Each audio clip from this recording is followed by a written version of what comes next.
Career success platform channel पर मैं गौतम शर्मा आप सभी का हार्दिक स्वागत करता हूं। आज की क्लास में हम कवर करने वाले 31 जनवरी 2021 सीटेट पेपर सेकंड के एसएसटी के क्वेश्चनों को एक्स्ट्रा फैक्टर डिटेल के साथ। बच्चों, सीटेट सेकंड पेपर के एसएसटी का लेवल बहुत ज्यादा टफ कर दिया है। कथन व निष्कर्ष वाले क्वेश्चन डायरेक्ट एग्जाम में पूछे जाते हैं। अच्छा स्कोर करने के लिए आज की क्लास में मैं आपको एक गुरु मंत्र बताने वाला हूं। यदि आपने, जैसे मैं आपको बताने जा रहा हूं, ऐसे आपने तैयारी की तो सीटेट 2024 में 120 प्लस स्कोर आपका बड़े आसान तरीके से होने वाला है। आपको कंप्लीट क्लास देखनी है और जैसे जैसे मैं बताता हूं ऐसे ही एसएसटी की तैयारी आपको करनी है। ये क्लास आपकी आगामी सीटेट 2024 के एग्जाम के लिए अति महत्वपूर्ण है। इस क्लास से आपको एक्स्ट्रा फैक्टर डिटेल से इतना बेहतरीन तरीके से मैं आपको टॉपिक कवर कराने वाला हूं, डायरेक्ट क्वेश्चन एग्जाम में देखने को मिलेंगे। क्लास स्टार्ट करते हैं। क्वेश्चन नंबर फर्स्ट, तेलंगाना राज्य पहले भारत के किस राज्य का हिस्सा था? सबसे पहले मैं आपको एक बात बताना चाहता हूं, एक नंबर आपका फिक्स है, 1 से 2 नंबर। भारत के मैप पर कितने राज्य हैं, किस राज्य का कौन सा पड़ोसी राज्य है, कौन सा राज्य किस राज्य से टच होता है, बंगाल की खाड़ी में कितने राज्य हैं, अरब सागर में कितने राज्य हैं, स्थल सीमा से टच होने वाले कितने राज्य हैं। चलो मैं आपको पहले क्वेश्चन का आंसर बताऊंगा और फिर इसके बाद एक्स्ट्रा फैक्ट से मैं आपको टॉपिक कंप्लीट कराऊंगा। क्वेश्चन नंबर हमारा फर्स्ट था, तेलंगाना राज्य पहले किस राज्य का हिस्सा था? ये आपका तेलंगाना अलग होने से पहला जो मैप नंबर 1 है ये आपका सामने दिखाई दिया है और उसके बाद तेलंगाना बनने के बाद आपका मैप ऐसा हो चुका है। क्वेश्चन नंबर फर्स्ट का आपका राइट आंसर होगा option number second, Andhra Pradesh. देखिएगा ये जो ग्रीन वाला है पहले ये पूरा आंध्र प्रदेश था, ठीक है जी। तमिलनाडु के ऊपर और उड़ीसा से नीचे क्या था? पूरा आंध्र प्रदेश। होता क्या है, डेट याद रखनी है, डेट भी पूछी जाएगी आपसे। 2 जून 2014 को डेट पूछी जा सकती है। 2 जून 2014 को तेलंगाना आंध्र प्रदेश से अलग होकर भारत का कौन से नंबर का राज्य बना था? 29वां नंबर का राज्य। अब 29 नहीं है, अब यदि बात करें वर्तमान में 28 राज्य है, 8 केंद्र शासित प्रदेश है, क्योंकि जम्मू कश्मीर पहले का राज्य होता था उसे अब केंद्र शासित प्रदेश बना दिया गया। वर्तमान में राज्यों की संख्या 28 है और केंद्र शासित प्रदेश कितने? 8। तेलंगाना कब अलग हुआ था? 2 जून 2014 को। इसके पहले मुख्यमंत्री पूछा जाता है। तेलंगाना जब राज्य 29वां राज्य बना, पहले मुख्यमंत्री कौन थे बच्चों? चंद्रशेखर राव जी थे। अब भारत में जो मैप है हमारा, तेलंगाना आंध्र प्रदेश से अलग होने के बाद देखो ये ग्रीन वाला तो आपका है आंध्र प्रदेश, वो जो ये ऑरेंज वाला है ना ये आपका तेलंगाना हुआ। इसका मतलब क्या हुआ? आंध्र प्रदेश से अलग होकर तेलंगाना भारत का राज्य बना था। कब बना था? 2 जून 2014 को। चलो मैं आपको थोड़ा एक्स्ट्रा फैक्ट से कवर करा देता हूं जो आपके लिए इंपोर्टेंट है। सबसे पहले आपको ये पता होना चाहिए, जो पूर्व की साइड होता है बच्चों, पूर्व की साइड ये है आपकी बंगाल की खाड़ी। क्या है आपका? बंगाल की खाड़ी। पश्चिम की साइड क्या है? अरब सागर है। डायरेक्ट क्वेश्चन ये पूछा जाता है कि बंगाल की खाड़ी में कितने राज्य स्थित है और भाई कौन कौन से हैं और अरब सागर में कौन से हैं। पहले हम अरब सागर की बात करते हैं। अरब सागर इस साइड है, पश्चिम की साइड। अरब सागर में सबसे पहले आपका केरल है number 1, number 2 Karnataka, number 3 Goa, number 4 Maharashtra, number 5 Gujarat. इसका मतलब क्वेश्चन यहां से क्या बनेगा बच्चों एग्जाम में? अरब सागर में कितने राज्य स्थित है? 5। कौन कौन से हैं? Gujarat, Maharashtra 2, Goa 3, Karnataka 4, Kerala 5।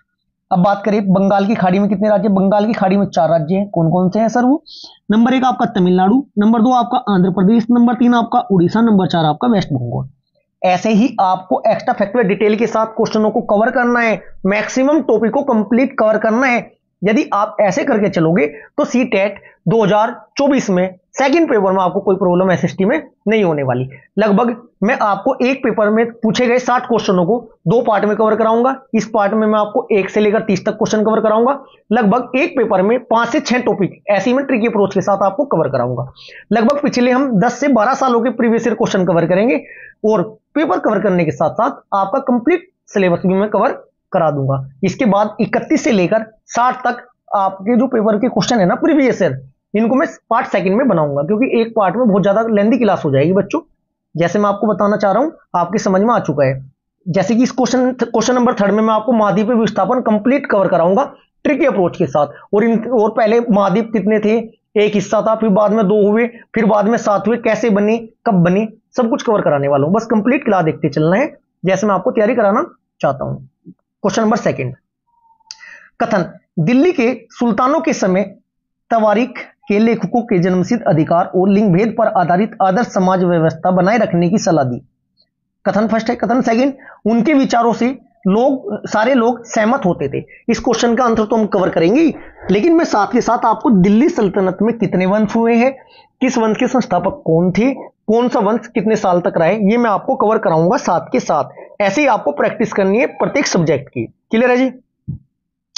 Question number second का आपका राइट आंसर होगा ऑप्शन नंबर थर्ड। ए आपका सही है, फर्स्ट सही है, किंतु आर इसका आपका गलत है। क्यों गलत है? जो तवारीख के लेखक थे ना, सचिव, इसमें कौन कौन से होते? सचिव, प्रशासन, कवि और दरबारियों जैसे सुशिक्षित व्यक्ति होते थे, जो घटनाओं का वर्णन भी करते थे और जो शासकों को प्रशासन संबंधित सलाह देते थे। क्लियर है जी। अब मैं आपको दिल्ली सल्तनत कवर करा देता हूं। दिल्ली सल्तनत की स्थापना होती है, दिल्ली सल्तनत में 5 वंश आए हैं। कितने वंश आए हैं? 5। सर याद नहीं होते, मैं कराता हूं आपको, एक लाइन में याद कराऊंगा, वंश भी, संस्थापक भी और इनका समय पीरियड भी।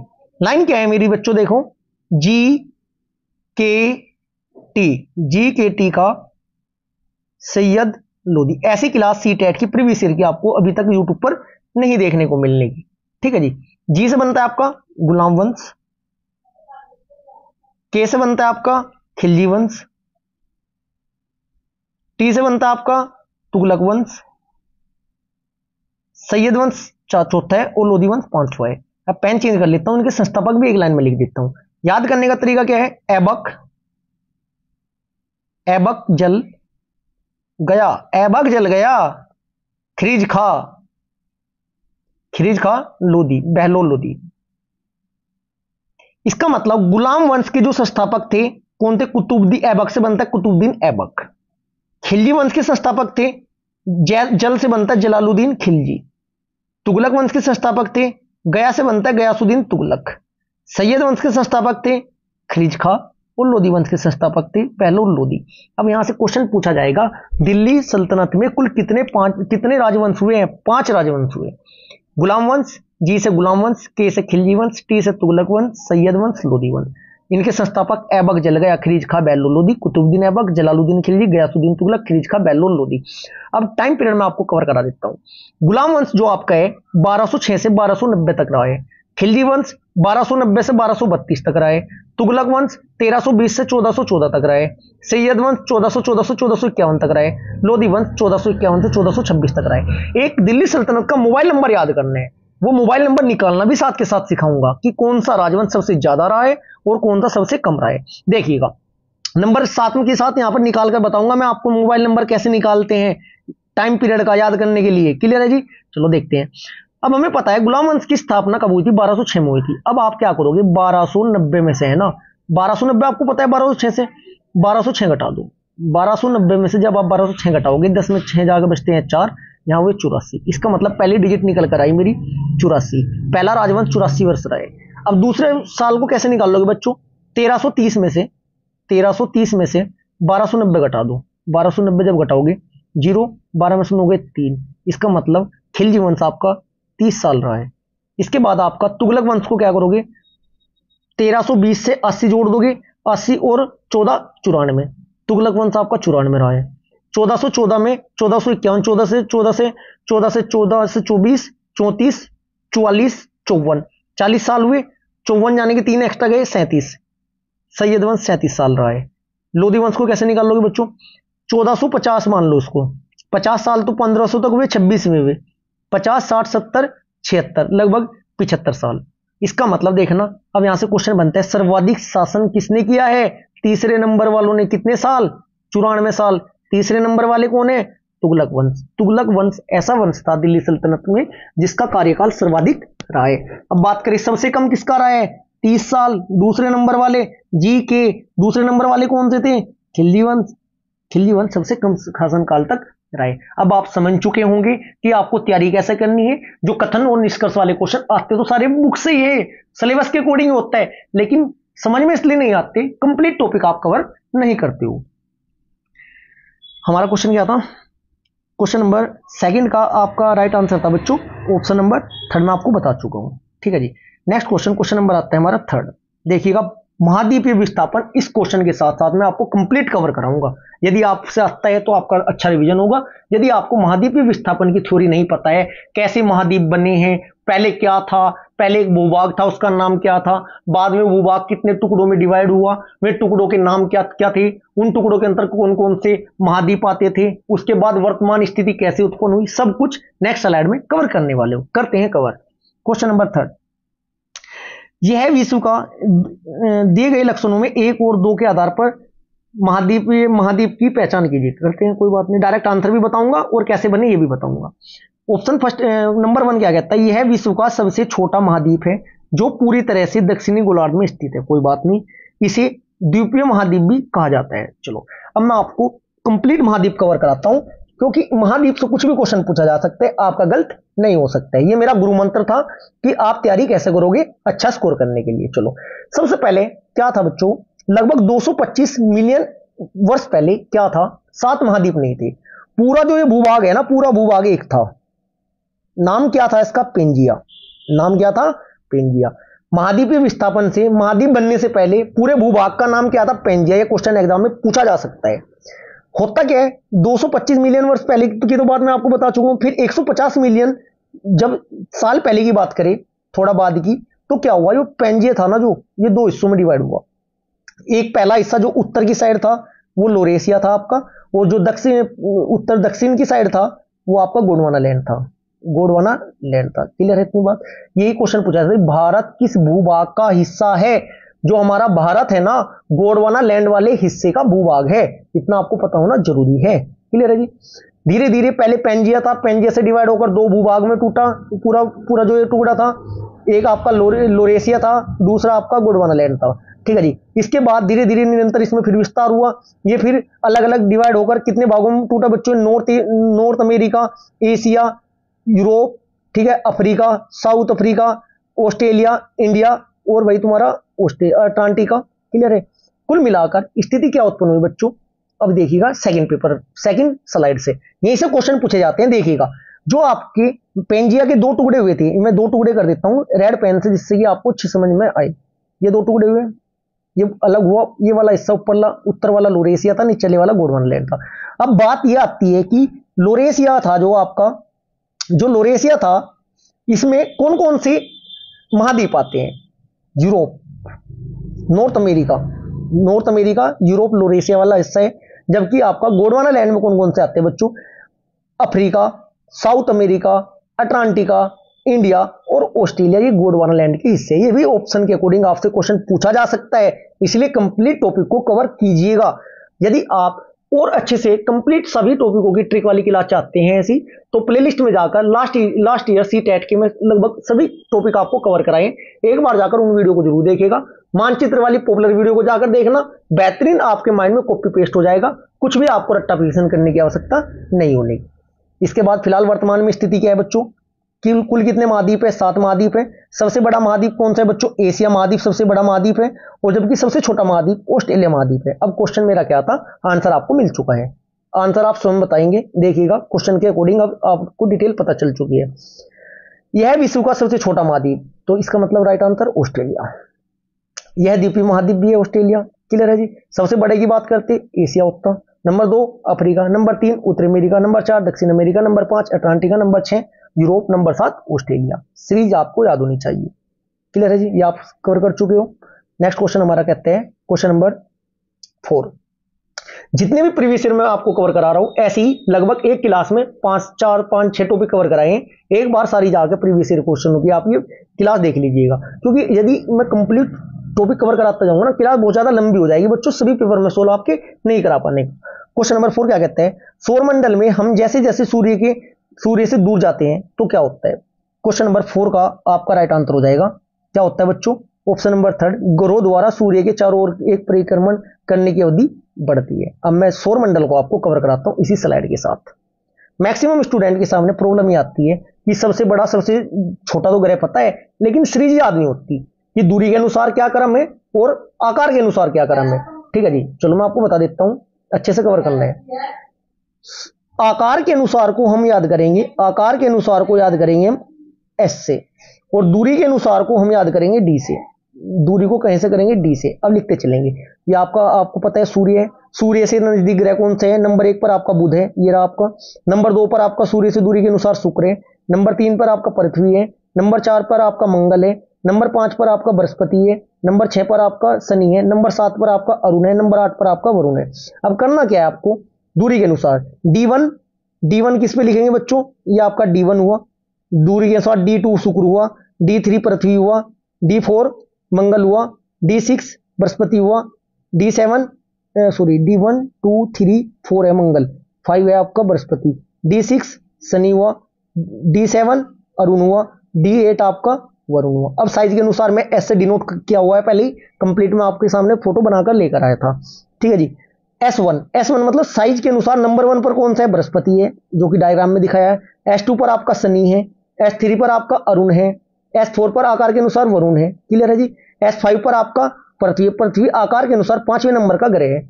S6 पर आपका मंगल है, S7 पर आपका शुक्र है, S8 पर आपका बुध है, क्लियर है जी।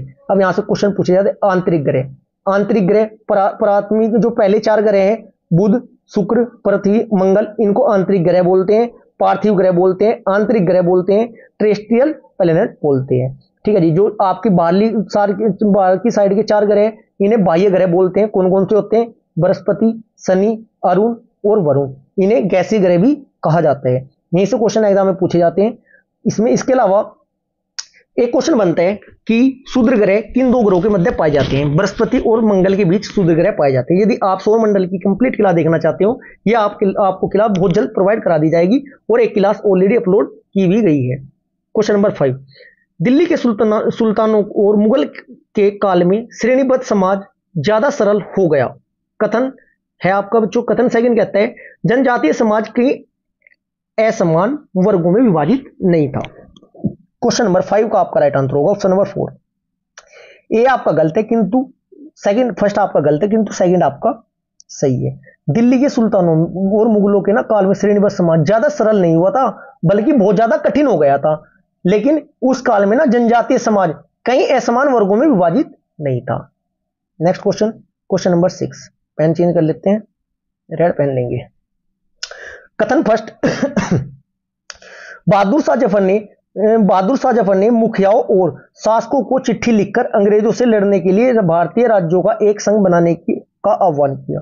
कथन सेकंड, बहादुर शाह जफर ने 1857 में बगावत को अपना समर्थन देने के फैसले को रातों रात पीड़ित बगावतियों के पक्ष में स्थिति बदल ली।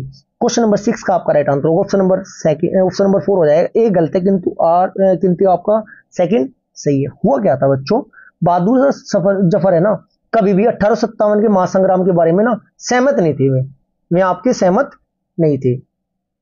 ठीक है जी। इसके अलावा होता क्या था उसमें दिल्ली जब है ना सहमत नहीं थे, उसे तो दिल्ली आते हुए ना सैनिकों के ऊपर भी कभी विश्वास नहीं था। लेकिन एक बात जरूर थी, क्या थी वो बात, वह रातों रात संग्राम के बारे में अपने विचारों में ना तब्दील लाया था उन्होंने। ठीक है जी। Next question, question number 7। औपनिवेश काल के दौरान महिलाएं जाति एवं सुधार के संदर्भ में निम्नलिखित में से कौन सा विकल्प आपका गलत है। क्वेश्चन नंबर 7 का आपका राइट आंसर हो जाएगा। पढ़ते हैं पहले क्या क्या लिखा हुआ है, विकल्प आपका गलत बताना है। ठीक है जी। ऑप्शन फर्स्ट, विद्यासागर ने विद्या विवाह का सुझाव दिया। ठीक है जी। प्रार्थना समाज ने केवल हिंदू ग्रंथों पर विचार विमर्श किया। ठीक है जी। पंडिता रमाबाई ने पूना में एक विधवा गृह की स्थापना की। 4 क्या कहते हैं, प्राचीन ग्रंथों के ज्ञान में सुधारकों को नए कानून बनवाने में मदद मिली। प्रार्थना समाज की स्थापना वर्ष कब हुई थी बच्चों, डायरेक्ट प्रार्थना समाज की स्थापना से एक्स्ट्रा फैक्ट से क्वेश्चन बन सकता है, वो मैं आपको कवर करा देता हूँ। प्रार्थना समाज की स्थापना हुई थी 1867 में। ठीक है जी। 1867 में बंबई में हुई थी। आचार्य केशव चंद्र सेन की प्रेरणा से महादेव गोविंद रनाड़े आत्मरंग पांडुरंग द्वारा की गई थी। क्लियर है जी। इसमें आपका क्वेश्चन नंबर 7 का गलत हो जाएगा, यही हो जाएगा question number option number 2। Hindu ग्रंथों पर विचार विमर्श नहीं करते थे। ठीक है जी। प्रार्थना समाज का मुख्य उद्देश्य क्या था, जाति प्रथा का विरोध करना, स्त्री पुरुष विवाह की आयु में वृद्धि करवाना, विधवा विवाह, स्त्री शिक्षा आदि को प्रोत्साहन प्रदान करना था, ना कि हिंदू ग्रंथों पर विचार विमर्श करना। क्वेश्चन नंबर 8, पेन बदल लेते हैं। चोल मंदिर धार्मिक सामाजिक एवं सांस्कृतिक जीवन के केंद्र थे। कथन सेकंड, चोल कांस्य प्रतिमाएं देवी देवताओं की थी, पर कुछ प्रतिमाएं भक्तों की भी थी। क्वेश्चन नंबर 8 का आपका राइट आंसर हो जाएगा ऑप्शन नंबर हो जाएगा बच्चों। क्वेश्चन नंबर 8 का आपका राइट आंसर हो जाएगा ऑप्शन नंबर 3। एक सही है किंतु सेकंड आपका गलत है था। इसमें क्या बच्चों आपका, एक मिनट को, क्वेश्चन नंबर 8वां, चोल मंदिर धार्मिक, चलो ऑप्शन नंबर थर्ड नहीं सेकंड होगा, एक व दो दोनों सही है, किंतु ए आर का ए फर्स्ट का सही स्पष्टीकरण नहीं करता। आर आ रहा है बच्चों, सेकंड ऑप्शन है, कोई बात नहीं। इसमें थोड़ा मैं आपको डिटेल बता देता हूँ। हुआ क्या था इसमें, तमिलनाडु राज्य के ना दक्षिण भाग में स्थित वह विश्व विरासत स्थल 3 महान उस टाइम कौन कौन सी 11वीं और 12वीं शताब्दी की बात है। चोल मंदिर, ठीक है जी, चोल मंदिर, बृहदेश्वर का मंदिर, तंजौर का मंदिर, ये मंदिर वहां के प्रसिद्ध है। ठीक है जी, राइट आंसर हो जाएगा आपका ऑप्शन नंबर सेकंड, केंद्र थे। नेक्स्ट क्वेश्चन, क्वेश्चन नंबर 9, निम्नलिखित कथनों पर ध्यान दें और लोकतंत्र में संचार के माध्यम की सही भूमिका का चयन करें। संचार के माध्यम में इसे नागरिकों को सूचना पहुंचानी चाहिए, इसे विज्ञापक एवं दृष्टिकोण को समाचार कार्यक्रम माध्यम से देनी चाहिए, इसे हर दृष्टिकोण की चर्चा करनी चाहिए। क्वेश्चन नंबर 9 का राइट आंसर होगा ऑप्शन नंबर फर्स्ट, केवल 1 और 3 सही है। नेक्स्ट क्वेश्चन, क्वेश्चन नंबर 10, निम्नलिखित में से कौन सा विज्ञापन रूढ़िवादी चित्रण जेंडर स्टीरियोटाइप का उदाहरण नहीं है। क्वेश्चन नंबर 10 का आपका राइट आंसर हो जाएगा ऑप्शन नंबर थर्ड, स्पोर्ट्स जूते के विज्ञापन में एक लड़की फुटबॉल खेलती हुई। Next question, question number 11, question number 11 है आपका ये, अकबर जहांगीर और शाहजहां ने सुलह ए कुल स्वतंत्र शांति के विचार को शासन का सिद्धांत बनाया। कथन भी क्या गया आपका सेकंड, विभिन्न धर्मों से जुड़े हुए व्यक्तियों के साथ विचार विमर्श के अकबर की समझ बनी और विद्वान धार्मिक रीति और मतान्धता पर बल देते हैं, वे अक्सर कट्टर होते हैं। क्वेश्चन नंबर आपका 11 का राइट आंसर क्या होगा, राइट आंसर होगा ऑप्शन नंबर ए, 1 एवं 2 दोनों सही है और ए का मतलब और फर्स्ट का कारण सेकंड है, बिल्कुल ठीक है, दोनों बातें ठीक है, क्योंकि अकबर जहांगीर और शाहजहां ने ना सर्वधर्म संबंध अर्थात सब धर्मों की अच्छी बातें लेने का मार्ग अपनाया था, इसे ही अकबर को सुलह ए कुल कहा गया। ठीक है जी, इतना आपको पता होना चाहिए। और धर्मों की अच्छी बातों को लेकर उन्होंने क्या किया था, दिन ए इलाही चलाया था, दिन ए इलाही चलाया था। दोनों आपके कथन सही हो जाएंगे। क्वेश्चन नंबर ये रिपीट होगा, क्वेश्चन नंबर 13, कल्पना करें कि पृथ्वी अपने अक्षीय समतल की ओर नहीं झुकी है होती, प्रदीप्त वर्त और देशांतर रेखा एक दूसरे से मिल जाती है, प्रदीप्त वर्त और अक्षांश रेखा एक दूसरे से मिल जाती है, किसी क्षेत्र विशेष में मौसमी परिवर्तन नहीं होता, किसी क्षेत्र विशेष में ज्यादा मौसमी परिवर्तन होता है। क्वेश्चन नंबर 13 का राइट आंसर होगा ऑप्शन नंबर थर्ड, 1 और 3, 1 और 3 की ओर नहीं झुकी है, कल्पना कीजिए, 1 और 3 सही विकल्प है, ऑप्शन फर्स्ट और थर्ड। प्रदीप्ति वर्त और देशांतर रेखाएं एक दूसरे से मिल जाती है, वर्त की बात कर रहे हैं और देशांतर रेखाएं की, किसी क्षेत्र में विशेष में कोई मौसमी परिवर्तन नहीं होता। आपका क्वेश्चन नंबर 13 का राइट आंसर होगा ऑप्शन नंबर थर्ड। यदि पृथ्वी अपनी अक्षीय समतल की ओर ना नहीं झुकी होती तो प्रदीप्त वर्त और देशांतर रेखाएं एक दूसरे से मिल जाती और किसी क्षेत्र विशेष में कोई मौसमी परिवर्तन नहीं होता, अगर ना झुकी हुई होती तो। चलो मैं आपको थोड़ा देशांतर अक्षांश के बारे में बताता हूँ। पूरे ग्लोब को बच्चों, ठीक है जी, क्या हुआ है, 2 भागों में बांटा गया है, 2 रेखाएं होती है, एक अक्षांश रेखाएं होती है, एक होती है देशांतर रेखाएं। अक्षांश और देशांतर रेखाएं ग्लोब पर खींची हुई कैसी रेखा होती है, काल्पनिक रेखाएं होती है। जो आपकी ये वाली रेखाएं होगी इसको क्या बोलते हैं, अक्षांश रेखा, जो आपकी ये वाली रेखाएं होंगी इनको क्या बोलते हैं, देशांतर रेखा। क्लियर है, टाइम जोन निकालते हैं, किसी उसका अवस्थिति में विस्तार निकालते हैं, अक्षांश व देशांतर के माध्यम से निकाला जाता है। ठीक है जी, अब मैं बता देता हूँ भूमध्य अक्षांश रेखा कहाँ होती है और देशांतर रेखा कहाँ होती है। भूमध्य रेखा के समांतर खींची गई काल्पनिक रेखा को अक्षांश रेखा कहते हैं, उत्तरी ध्रुव व दक्षिण ध्रुव को मिलाने वाली काल्पनिक रेखा को देशांतर रेखा कहते हैं। चलो कवर करते हैं यहाँ से क्वेश्चन जो बनते हैं, अक्षांश देशांतर कैसे आप टाइम जोन के अकॉर्डिंग निकाल सकते हो। दुनिया में GMT के आधार पर ही समय का आकलन किया जाता है। GMT का मतलब होता है पृथ्वी का अपने अक्ष पर घूमने के लिए लिया जाने वाला समय।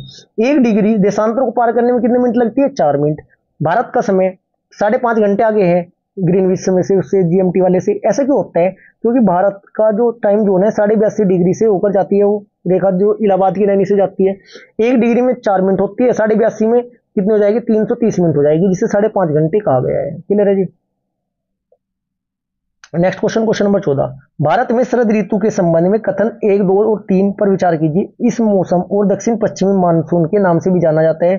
शरद ऋतु में दक्षिण पश्चिम, देखो पूर्व पश्चिम, पूर्व ये हुआ आपका, पश्चिम ये हुआ, उत्तर ये हुआ आपका, दक्षिण ये हुआ, दक्षिण पश्चिम मानसून के नाम से जाना जाता है। शरद ऋतु की बात हो रही है, शरद ऋतु की बाद में तो बच्चों उत्तर पूर्व मानसून आता, ना कि दक्षिण पश्चिम मानसून आता है। ठीक है जी, चलो मैं आपको पहले क्वेश्चन पढ़ता हूँ, फिर आंसर बताता हूँ, फिर इसकी डिटेल आपको कवर कराता हूँ। इस मौसम को दक्षिण पश्चिम मानसून के नाम से भी जाना जाता है। सेकंड, इस मौसम में पवन बंगाल की खाड़ी तथा अरब सागर में से स्थल की ओर बहती है। थर्ड, इस मौसम मानसून में आने तथा आगे बढ़ने का मौसम है। क्वेश्चन नंबर 14 का राइट आंसर होगा 1 2 सही है, 3 आपका गलत है। ठीक है जी, नेक्स्ट क्वेश्चन, क्वेश्चन नंबर 15, निम्नलिखित में से कौन सी नदियां सुंदरवन डेल्टा का निर्माण करती है? अति महत्वपूर्ण क्वेश्चन है बच्चों ये आपका। क्वेश्चन नंबर 15 का राइट आंसर होगा ऑप्शन नंबर थर्ड, गंगा एवं ब्रह्मपुत्र। गंगा एवं ब्रह्मपुत्र के डेल्टे पर ही क्या है बच्चों? सुंदरवन का डेल्टा है। ठीक है जी, यह विश्व का सबसे बड़ा डेल्टा है, डायरेक्ट क्वेश्चन में पूछा जाता है। नेक्स्ट क्वेश्चन, क्वेश्चन नंबर 16, दिए गए लक्षणों में 1 व 2 के आधार पर वायुमंडलीय परत की पहचान कीजिए। अंतरिक्ष में प्रवेश करने वाले उल्कापिंड इस परत में आने पर जल जाते हैं। इस परत में बढ़ती ऊंचाई के साथ तापमान घटता है। किस परत की बात हो रही है? इससे पहले वाली क्लास में बच्चों में आपको वायुमंडल कंप्लीट करा चुका हूं, जिसका लिंक डिस्क्रिप्शन में दिया गया, एक बार जाकर क्लास जरूर देखिएगा। क्वेश्चन नंबर 16 का राइट आंसर होगा ऑप्शन नंबर ए, मध्यमंडल। नेक्स्ट क्वेश्चन, क्वेश्चन नंबर 17, आत्मन का संबंध है। आत्मन का संबंध किससे है? क्वेश्चन नंबर 17 का राइट आंसर होगा ऑप्शन नंबर ए, सूर्य ऊर्जा के साथ। नेक्स्ट क्वेश्चन, क्वेश्चन नंबर 18, उचित विकल्पों के साथ निम्नलिखित का मिलान कीजिए। क्वेश्चन नंबर 18 में महाद्वीपों को का पूर्व में क्या मिलता है? भूमध्य सागर में कौन से वन पाए जाते हैं? उष्णकटिबंधीय सदाबहार वन कौन से होते हैं? शीतोष्ण सदाबहार वन कौन से होते हैं? क्वेश्चन नंबर 18 का राइट आंसर ऑप्शन नंबर 4, पहले का थर्ड, दूसरे का सेकंड, तीसरे का थर्ड, पहले का फर्स्ट है, पहले का तो आपका हुआ। क्वेश्चन नंबर 18 का राइट आंसर होगा 4, पहले का तो थर्ड हुआ आपका, दूसरे का आपका फोर्थ हो जाएगा। दोबारा लिख देता हूं, चौथा राइट आंसर होगा महाद्वीपों के पूर्व में क्या मिलेगा बच्चों? नरम कास्ट वाले सदाबहार वन पाए जाएंगे। सेकंड का क्या होगा? भूमध्य सागरीय में महाद्वीपों का वन पश्चिमी तथा दक्षिण पश्चिम सीमांत होगा। तीसरे का आपका फर्स्ट, चौथे का आपका बच्चों क्या हो जाएगा? Second. Next question, question number 19, दिए गए दोनों कथनों पर ध्यान दें और उचित विकल्प का चयन कीजिए। सारा रेगिस्तान एक समय में पूर्णतः हरा भरा मैदान था। सारा की गुफाओं में से प्राप्त चित्र नदियों, मगर, हाथी, शेर, पशु और बकरियां दर्शाते थे। क्वेश्चन नंबर 19 का आपका राइट आंसर होगा ऑप्शन नंबर फर्स्ट ए व 2 आपके दोनों सही है। Next question, question number 18, question number 20, dolphin के बारे में कौन सा कथन सही है? गंगा एवं ब्रह्मपुत्र नदी के लवण जल में डॉल्फिन पाई जाती है। डॉल्फिन अभ्यारण्य बिहार राज्य में अवस्थित है। डॉल्फिन की उपस्थिति में जल की शुद्धता का पता चलता है। क्वेश्चन नंबर 20 का आपका राइट आंसर हो जाएगा ऑप्शन नंबर थर्ड, 1 2 3 व तीनों सही है। जलीय पशु क्या है बच्चों? हमारा राष्ट्रीय डॉल्फिन। क्वेश्चन नंबर 21, बायोगैस अनिवार्य रूप से निम्नलिखित में किनका मिश्रण है? क्वेश्चन नंबर 21 का आपका राइट आंसर हो जाएगा ऑप्शन नंबर थर्ड, बायोगैस है ना बच्चों, इसका है मीथेन और कार्बन डाइऑक्साइड का। नेक्स्ट क्वेश्चन, क्वेश्चन नंबर 22, संसाधन के बारे में कथन 1 व 2 है। सभी संसाधनों का आर्थिक मूल्य होता है। समय और प्रौद्योगिकी की 2 महत्वपूर्ण कारक है जो पदार्थों का संसाधन में परिवर्तित कर सकते हैं। क्वेश्चन नंबर 22 का आपका राइट आंसर हो जाएगा ऑप्शन नंबर 1 आपका गलत है, परंतु सेकंड आपका सही है। क्वेश्चन नंबर 23, निम्न में से ऊर्जा के परंपरागत स्रोत के समूह का पहचान कीजिए। क्वेश्चन नंबर 23 का आपका राइट आंसर हो जाएगा ऑप्शन नंबर थर्ड, खनिज तेल, प्राकृतिक गैस, ईंधन। ठीक है जी, नेक्स्ट क्वेश्चन, क्वेश्चन नंबर 24, प्राकृतिक संसाधनों के प्रकार को उनके वर्गीकरण के साथ मिलान कीजिए। वर्गीकरण का प्रकार और संसाधनों के आधार। क्वेश्चन नंबर 24 का आपका राइट आंसर हो जाएगा ऑप्शन नंबर थर्ड, पहले का पहला, दूसरे का दूसरा, तीसरे का तीसरा, चौथे का चौथा, direct. Next question, question number 25, लगभग 12,000 साल पहले भारत में कई क्षेत्रों में गर्मी बढ़ने के कारण वास वाले मैदान बनने लगे। कथन भी सेकंड, हिरन, बारहसिंगा, बकरी, भेड़ और मवेशी जैसे जानवरों की संख्या बढ़ी। क्वेश्चन नंबर 25 का आपका राइट आंसर हो जाएगा बच्चों ऑप्शन नंबर सेकंड, 1 व 2 दोनों आपके सही है, किंतु पहले और दूसरे का कारण नहीं है। नेक्स्ट क्वेश्चन, क्वेश्चन नंबर 26, पूरा स्थलों के संदर्भ में निम्नलिखित में से कौन सा सही है? क्वेश्चन नंबर 26 का राइट आंसर होगा ऑप्शन नंबर थर्ड, केवल एक, वह स्थान जहां वस्तुओं के अवशेष मिलते हैं उसे पूरा स्थल कहते हैं। क्वेश्चन नंबर 27, हड़प्पा सभ्यता के लोग बनाते थे, क्या बनाते थे? क्वेश्चन नंबर 27 का राइट आंसर फर्स्ट व 4 राइट आंसर हो जाएगा, पत्थर की मूरे व सोने के बर्तन, पत्थर की मूरे। ठीक है जी, नेक्स्ट क्वेश्चन, क्वेश्चन नंबर 28, एक महापाषाण समाधान में 2 कंकालों के अवशेष थे। इन दोनों में से महिला के कंकाल का अनुमान लगाने हेतु देखना होगा, क्या देखना होगा बच्चों? क्वेश्चन नंबर 28 का आपका राइट आंसर होगा ऑप्शन नंबर फर्स्ट, केवल 1 व 3, हड्डियों की संरचना और कंकालों के आकार। क्वेश्चन नंबर 29, प्राचीन काल से शुरू करके आरोही क्रम में निम्नलिखित को सजाइए। क्रम, वेदों की रचना की शुरुआत, महापाषाण कालों के निर्माण की शुरुआत, इनाम गांव के कृषकों का निवास और चरक। क्वेश्चन नंबर 29 का आपका राइट आंसर हो जाएगा option number third, first second third four, ये आपके कार्यकाल क्रम में ही लगे हुए हैं। क्वेश्चन नंबर 30, हाल के काल से शुरू करके आरोही क्रम में उल्टा निम्नलिखित को सजाइए। क्वेश्चन नंबर 30 का आपका राइट आंसर हो जाएगा ऑप्शन नंबर 4, 1 2 3 4, 1 2 3 4 हो जाएंगे। ऐसे कैसे हो जाएंगे जी? लोहे का प्रयोग में ना बढ़ोतरी, नगर छिद्रित सिक्के 600 ईस्वी पूर्व में आए थे बच्चों, 600 ईसा पूर्व में आए थे। लोहे के प्रयोग की शुरुआत लगभग फिर कब हुई थी? 700 में। ठीक है जी। अरी का मेडू पतन मतलब बंदरगाह की बात हो रही है। ये बंदरगाह कब बसा था बच्चों? ये 100 ईस्वी से लेकर 200 ईस्वी में।